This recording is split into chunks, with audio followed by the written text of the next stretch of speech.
Who said trust but verify? That's right, President Ronald Reagan. But he wasn't the first person to say that. I'll actually tell you who. But what does it mean? What does trust but verify mean? In this episode, I'll provide a few perspectives on this phrase from both sides, and I'll let you be the judge. If you trust, should you also verify? By verifying, does it mean that you don't trust? And what's the impact? This should be interesting. So without further ado, let's start right after this.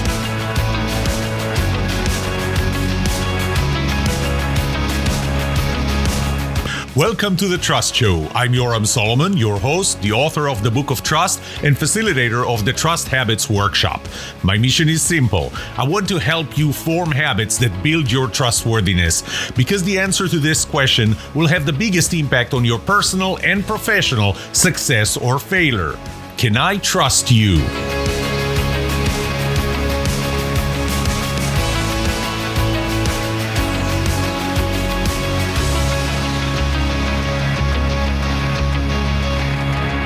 First, I have to get this off my chest. So who said it first, trust but verify? Ronald Reagan used it in the 1980s. I think it was 1987 when he was negotiating with Gorbachev the nuclear treaty, Gorbachev of the Soviet Union. Suzanne Massey, who was born, by the way, on January 8th, just like me, except, 34 years before me, she met with Ronald Reagan many times between 84 and 87 while he was the president. And she taught him the Russian proverb, and this is what it sounds like in Russian. Hopefully I'm saying it right. Doveryai, no proveryai, which is trust but verify. Now, this proverb was actually used by Lenin at the time, so it was used long before that. And it is a proverb, and I don't know that they know who said it first, but it was Russian. And she told Reagan that the Russians like to talk in proverbs. So it would be nice if you knew a few. And since you're an actor, remember that Ronald Reagan was an actor before he became president, you can learn them very quickly. That proverb was adopted as a signature phrase by Reagan. So we remember only Reagan saying it, who used it very frequently when he was discussing U.S. relations with the Soviet Union. Reagan used the phrase to emphasize the extensive verification procedures that would enable both sides, the Russians and the Americans, to monitor compliance with the treaty, with the reduction of nuclear armaments treaty. At the sign of the INF treaty in 1987, Gorbachev said, "You repeat this, the trust by verify, at every meeting." And Reagan answered, "Well, that's because I like it." So there, now we know who really said it first. It was actually a Russian that said it first. It came from Russia. And we know that Reagan used it a lot. And now let's talk about what does it mean, and what does it mean in the context of trust. Trust but verify is a management approach. So I want to take you back to one of my first surveys that I did in the context of trust. And that was the question, what is the most important quality for you in other people? And I asked about 6 types of people. And I know that I'm repeating myself, but just in the chance that you didn't hear any of the previous podcast episodes. So I asked about 6 types of people. What is the most important quality for you in your boss, your employees, if you are a leader, your peers, a salesperson or any other professional trying to sell you something, your government representative, and your spouse. What is the most important quality?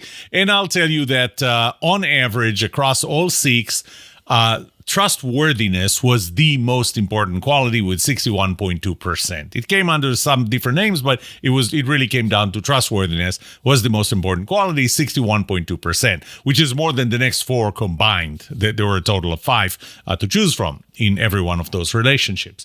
Now, here's the interesting thing. You would think that with an average of 61.2%, trustworthiness was the most important quality in all 6, but it wasn't.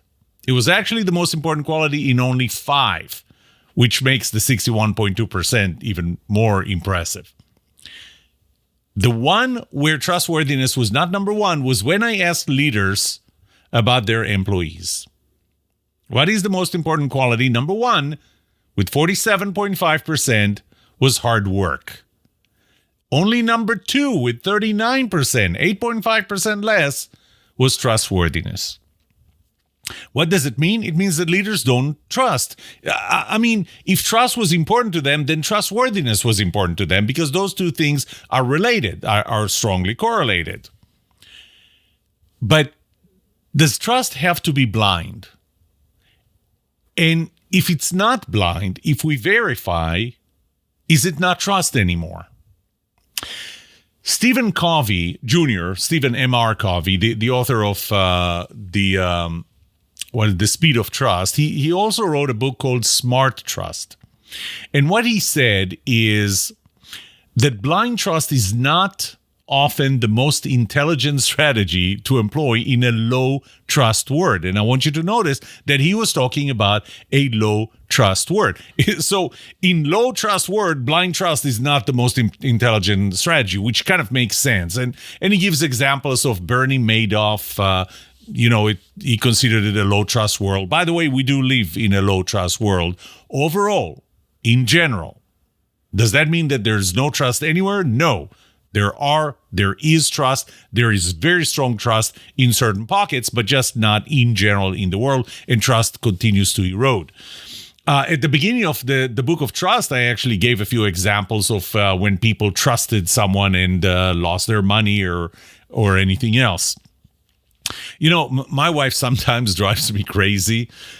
She keeps checking after me when I do something, when I take when I take ownership to do something, or I promise that I'll do something. She keeps checking. Did you do it? Did you do it? Are you doing it? But she has an interesting perspective to keep in mind. She says, it's not that I don't trust you, but she believes that the cost of me getting upset with her not trusting me or checking on me or micromanaging me or however we call it, the cost of me getting upset over that is lower than the cost of me making a mistake or making a bad decision or forgetting something.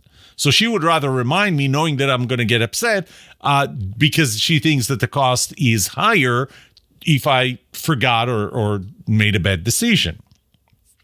So that's another perspective. It is a management approach, and leaders really don't tend to trust their employees, or they don't care about the employee trustworthiness. And that's something that I found here. So we have to keep in mind that, as Covey said, in a low trust world, trusting is not an intelligent strategy.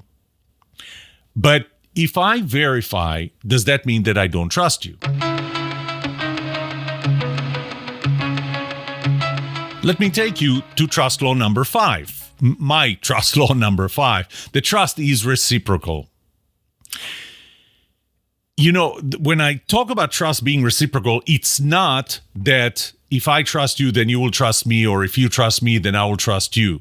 That would be trust is symmetrical. And I actually, in trust law number 4, claim that trust is not symmetrical. It's asymmetrical. And there are cases where I will trust you because I have all the reasons to trust you, and you will trust me, and you may not trust me. So we have to keep in mind that my trust in you is the product, and this is trust law number 8. My trust in you is the product of your trustworthiness and my trustfulness. Your trust in me is the product of my trustworthiness and your trustfulness. Those are 4 independent variables. And sometimes there is an indirect relationship between them. So if I trust you, I will exhibit a certain behavior that may cause you to trust me, but it's not a direct relationship. And when I talk about trust being reciprocal, it's not that if you're trustworthy, then I will trust you. That's pretty obvious. That's part of trust law number 8, once we bring trustfulness as well. Here is what I mean when I say trust is reciprocal. If I trust you and I show you that I trust you, and showing you is an important part of it, then you will behave in a more trustworthy way. Why? Think about that. Imagine that I tell you that I trust you. Maybe maybe I don't even tell you that I trust you, but I behave in a way that shows you that I trust you. So I show you that I trust you, and you don't believe that you earned or deserved that trust. What would you do? I mean, first of all, what you feel is something that's called cognitive dissonance. You feel that I trust you. You don't believe that you earned it. That's cognitive dissonance. One option is to say, I don't care. You trust me. If I fail, hey, you shouldn't have trusted me. And then there are going to be people who do that. Option 2 is, I'm going to tell you, or you're going to tell me, don't trust me with that. I don't trust myself with that. You shouldn't trust me with that. I'm not ready. This is not part of my trustworthiness. I'm not trustworthy in that area. That's option 2. Option 3, which happens more often than not, is you're going to take the trust that I have in you, and it's going to increase your trustworthiness.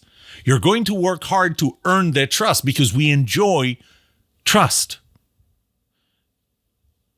Being trusted increases your job satisfaction, your happiness at work, a lot of other good things for you personally. So you like the fact that I trust you, but you know that trust is going to go away if you don't earn or show that you deserve that trust, if you don't justify that trust. So that's the cognitive dissonance. Unfortunately, it works the other way around too. If I don't trust you, if I distrust you, or even if I trust you, but I just don't show you that I trust you, so you may think that I distrust you, you will behave in an untrustworthy way. Because otherwise, what's the point? What's the point in you being trustworthy if I don't extend trust to you? So you're going to go, well, you don't trust me, then there's absolutely no reason why I would do things to earn that trust.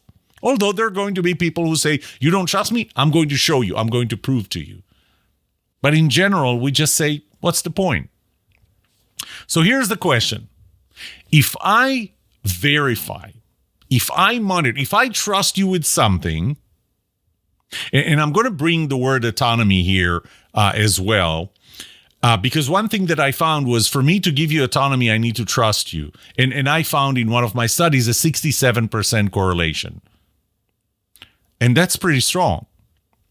So if I trust you and I give you autonomy, or I tell you that I give you autonomy, but I verify, I monitor what you do, doesn't that mean that I don't trust you?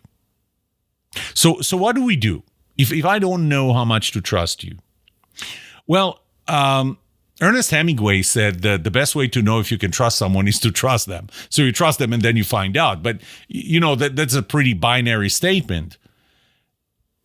Let's say hypothetically that the level of trustworthiness that I have exhibited so far is at 50%. Between 0 and 100, I'm at 50%. That's what you know about me. Maybe I'm more, maybe I'm less, but that's what you know. That's what you believe, that my level of trustworthiness is 50%. If you start at 100% trust, you extend 100% trust, that's pretty risky because you extend twice as much trustworthiness in that your trust in me. That's risky. But assuming that I can earn your trust, because you trust me, I'm starting to behave in a more trustworthy way. Meanwhile, you start realizing that maybe I don't deserve 100% trust, so you trust me a little less. So maybe I went from 50% to 60 and you went from 100 to 90. And then I went from 60 to 70 and you went from 90 to 80. And then I went from 70 to 75. You went from 80 to 75. That's where we meet. But we meet in a more trustworthy and trusting way. It's in a better place from a trust and trustworthiness perspective. The opposite is that you start at 0. You have to earn my trust, or I have to earn your trust first before you can trust me. Well, the problem with you starting at 0 is that I feel that you don't trust me, and therefore my level of trustworthiness goes down. Your level of trust in me starts going up because you realize that I'm not at 0, I'm at 50, maybe now I'm at 40, and you're at 10, and then I'm at 30, and you're at 20, and then we end up at 25. hypothetically, but you understand the dynamics.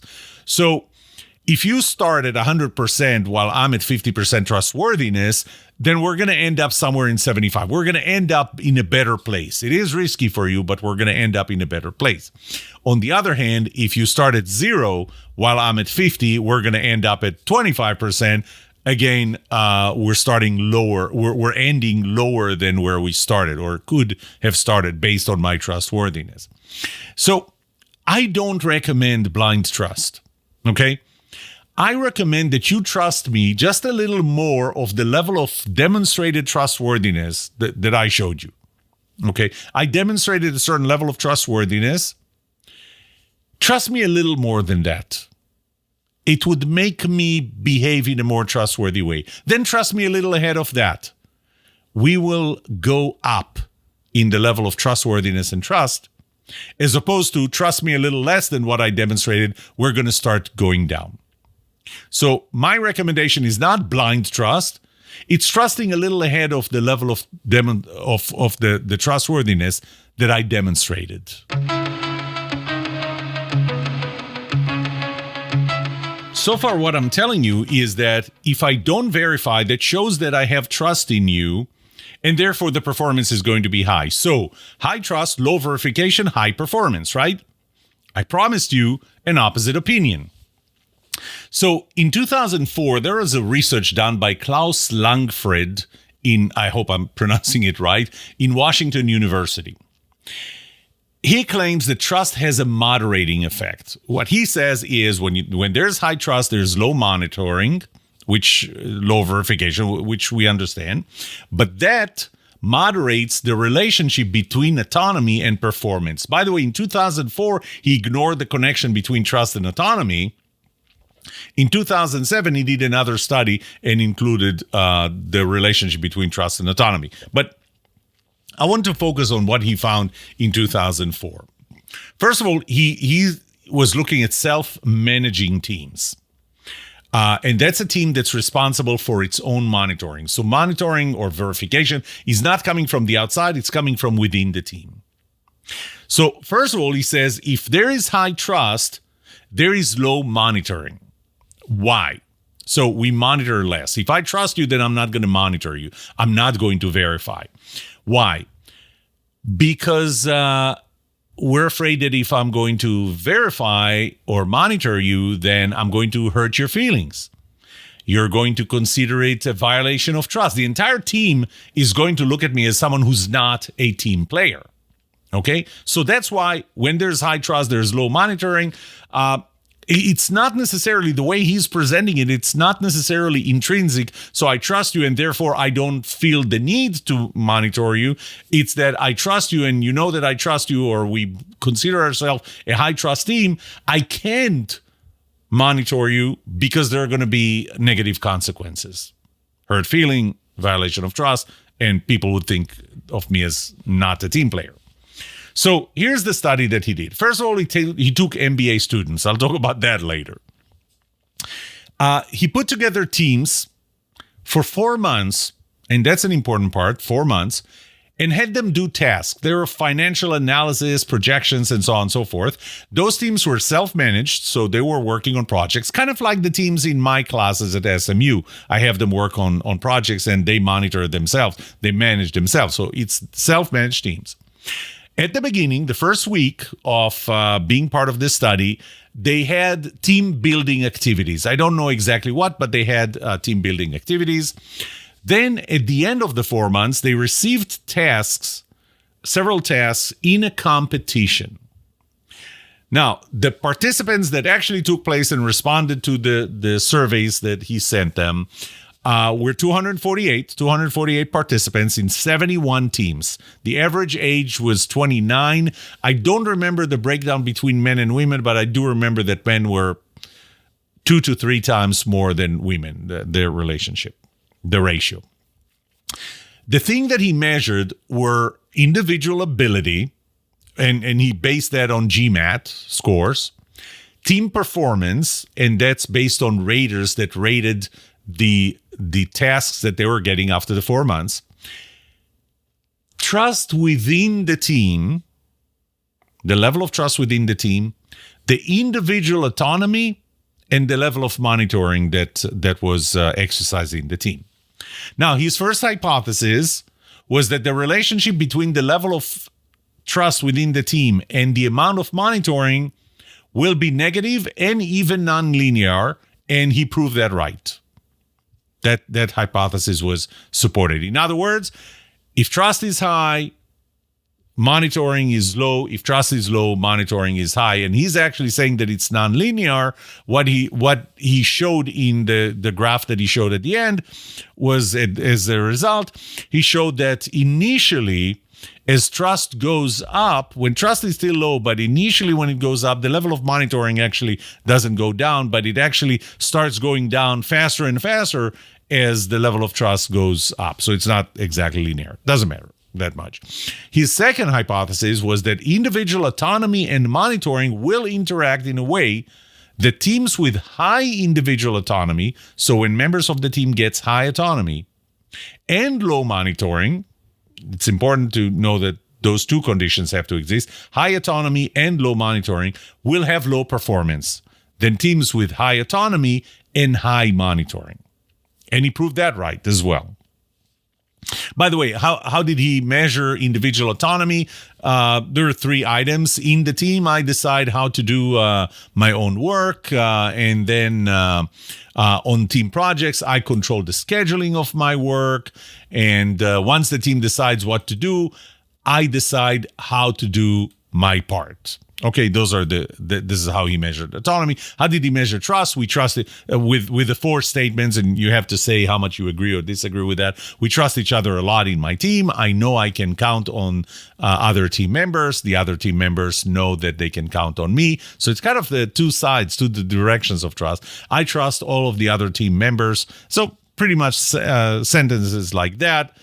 And then there were 4 different statements about the level of monitoring. So it helped him determine the level of monitoring. The conclusion. Here is the conclusion that he reached, and I'm using his words. In self-managed teams, the more team members trust each other, the less they choose to monitor one another. And when this condition is combined with high levels of individual autonomy, performance suffers.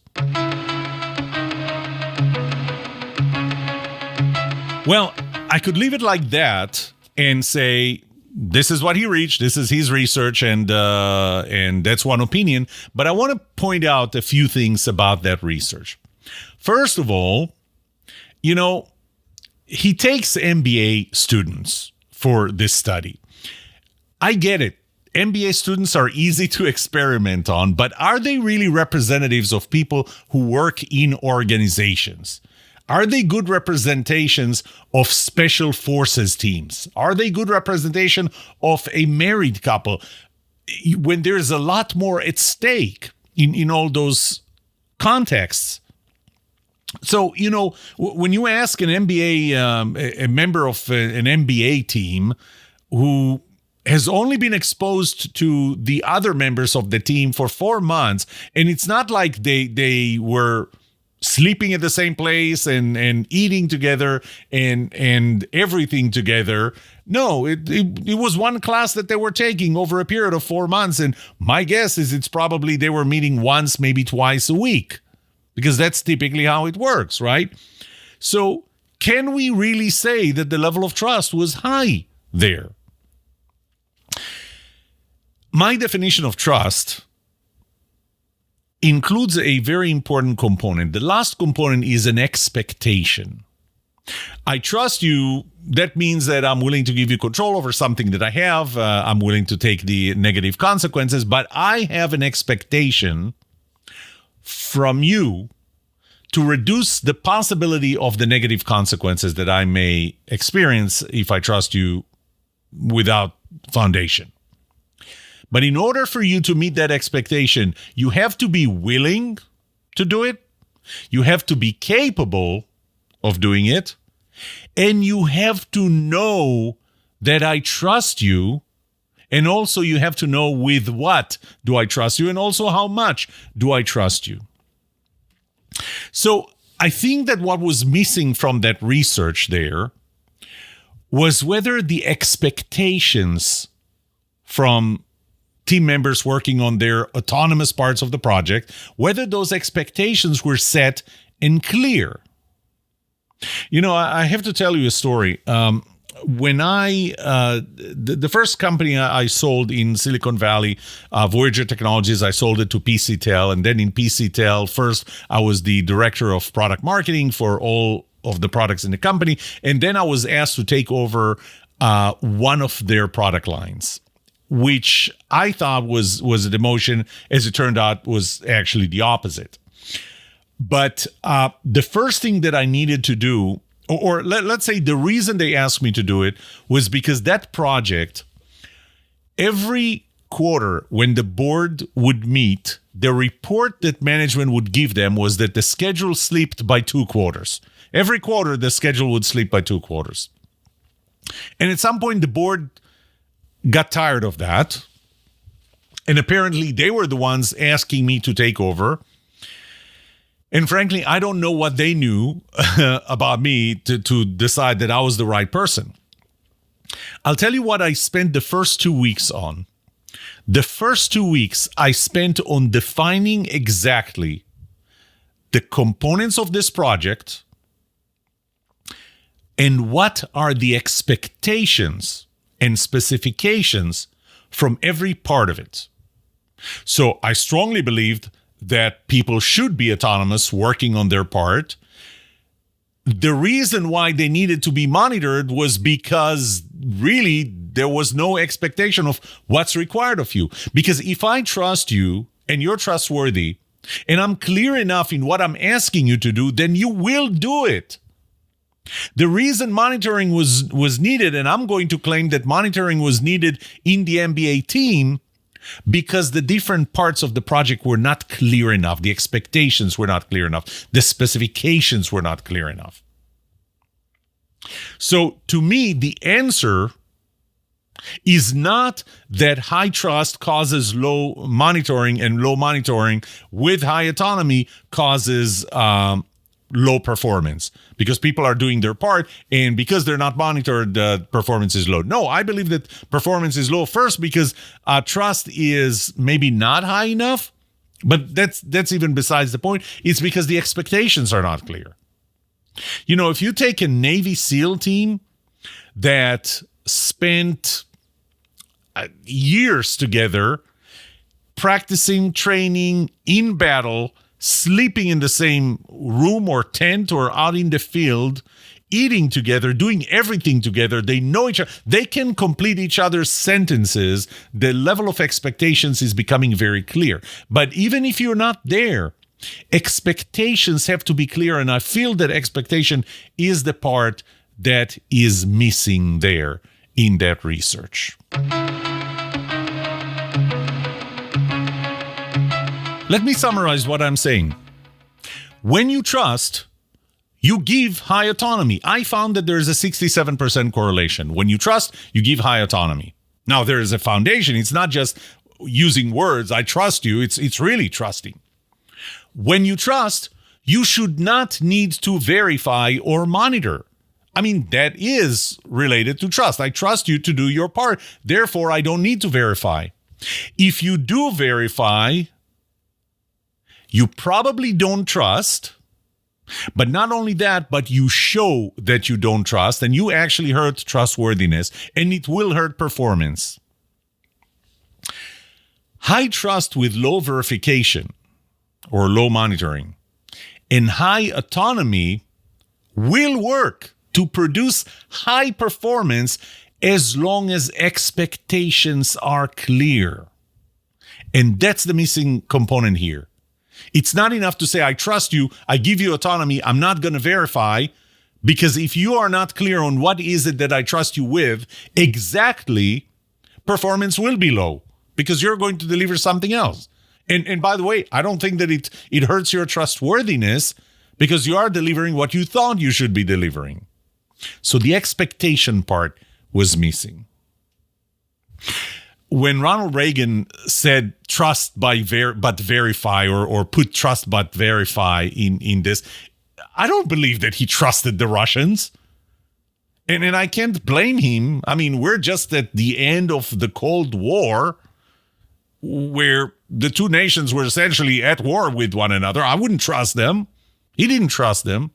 So when he used the word trust, it was really just for show. What he really meant is, you do your thing, we'll do our thing, and we need to verify. There has to be a verification, but there was really low trust. It wasn't really trust but verify. So trust but verify really doesn't work. If you verify, then you don't trust. If you trust, you don't need to verify. The missing component here is expectation. This is the last episode of season 13. It's episode 12. There's not going to be a new episode next week. Remember that I'm taking a break every quarter. The first episode of season 14 will air on July 2nd. That's it for today. May trust be with you. This was The Trust Show.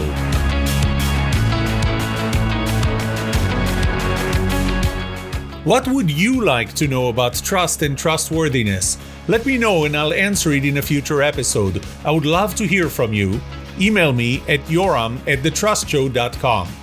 If you like this episode, subscribe to the show so you will automatically get notified when I release a new episode. Rate it. Write a review for this podcast, because those ratings help not only you, but also others looking for podcasts just like this. If you're looking for more resources to learn about how to build trust, be trusted, or know who to trust, look up my workshops, online courses, books, or go to my website, trusthabits.com. And remember that the answer to these two questions will have the biggest impact on your personal and professional success or failure. Can I trust you? And can you trust me? Thank you for listening or watching The Trust Show.